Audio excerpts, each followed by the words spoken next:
Assalamualaikum warahmatullahi wabarakatuh. Hari ini kita akan membahas investasi pada entitas asosiasi dan anak. Investasi pada entitas asosiasi atau pada entitas anak itu meningkatkan penghasilan dengan menanamkan modal pada perusahaan lain. Investasi pada entitas asosiasi atau pada entitas anak digolongkan dalam kelompok aset tidak lancar. Sementara bentuk investasi pada entitas asosiasi atau entitas anak itu dalam bentuk investasi sekuritas saham yang tergolong atau terbagi atas saham biasa dan saham preferen. Investor harus mengukur investasi pada entitas asosiasi dengan menggunakan metode biaya atau cost method. Investasi diukur pada biaya perolehan dikurangi dengan akumulasi kerugian penurunan nilai. Biaya perolehan investasi meliputi harga pembelian, biaya broker, pajak, dan biaya lain-lain sehubungan dengan harga perolehan. Untuk tujuan perpajakan, investasi pada entitas asosiasi atau pada entitas anak itu diatur dalam pasal 10 ayat 6 Undang-Undang PPH nomor 36 tahun 2008 yang menyatakan bahwa investasi saham sama halnya dengan persediaan dibukukan berdasarkan harga perolehan tanpa memperhatikan persentase kepemilikan. Investasi pada entitas asosiasi atau pada entitas anak dalam laporan laba rugi itu nampak pada penghasilan dari investasi saham berupa dividen. Dividennya mau tunai, saham, atau dalam bentuk harta. Yang kedua, saham bonus dari revaluasi aset atau kapitalisasi AGIO. Yang ketiga, dari hak membeli emisi saham perusahaan. Dan yang keempat adalah keuntungan karena pelepasan saham. Undang-Undang PPH nomor 36 tahun 2008 pasal 17 ayat 2C dan PP 19 tahun 2008 itu menyatakan bahwa dividen yang dikenakan pajak adalah dividen yang diterima oleh wajib pajak orang pribadi dalam negeri. Atas penghasilan dividen tersebut dikenakan pajak yang bersifat final dengan tarif 10% dari penghasilan bruto. Dalam pasal 4 ayat 1 huruf G dan pasal 23 ayat 1 huruf A angka 1 atau ayat 1 Undang-Undang PPH nomor 36 tahun 2008 menyatakan bahwa penghasilan berupa saham bonus harus dilaporkan dalam SPT tahunan PPH dengan ketentuan bahwa pengakuan penghasilan atas saham bonus yang berasal dari konversi AGIO adalah pada saat dijual karena belum dimasukkan sebagai penghasilan pada saat diterima atau diperoleh.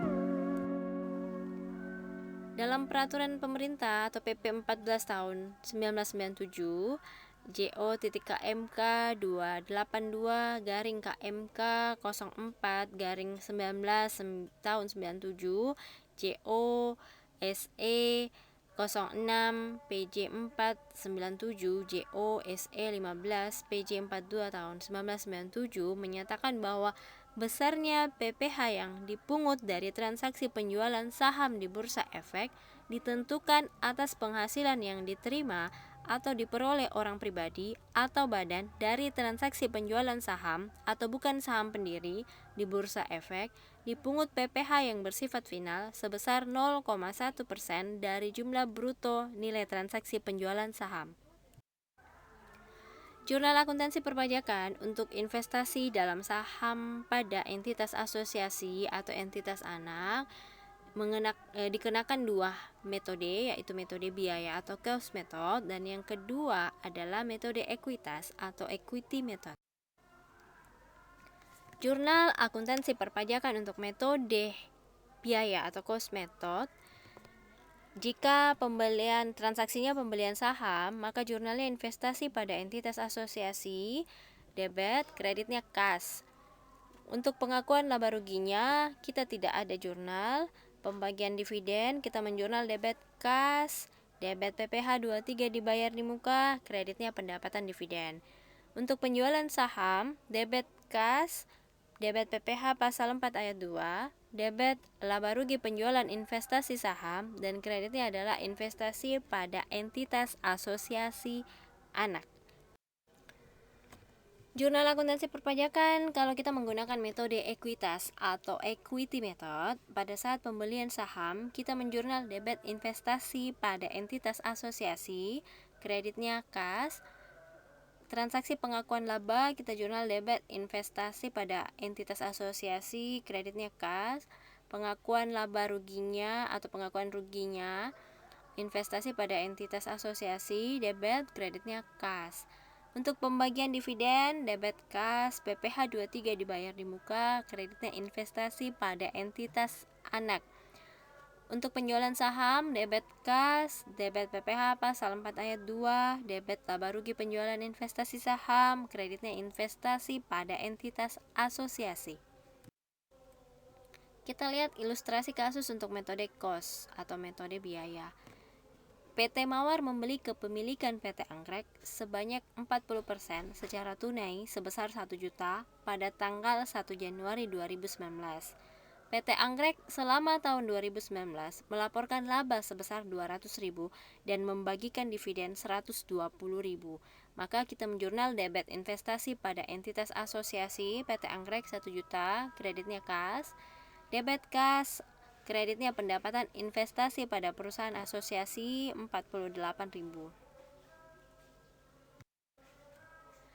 Untuk metode equity, pada saat pengumuman laba dan pembagian laba, pada metode ekuitas, laba bersih yang dimiliki oleh perusahaan investe akan menambah nilai investasi dari investor.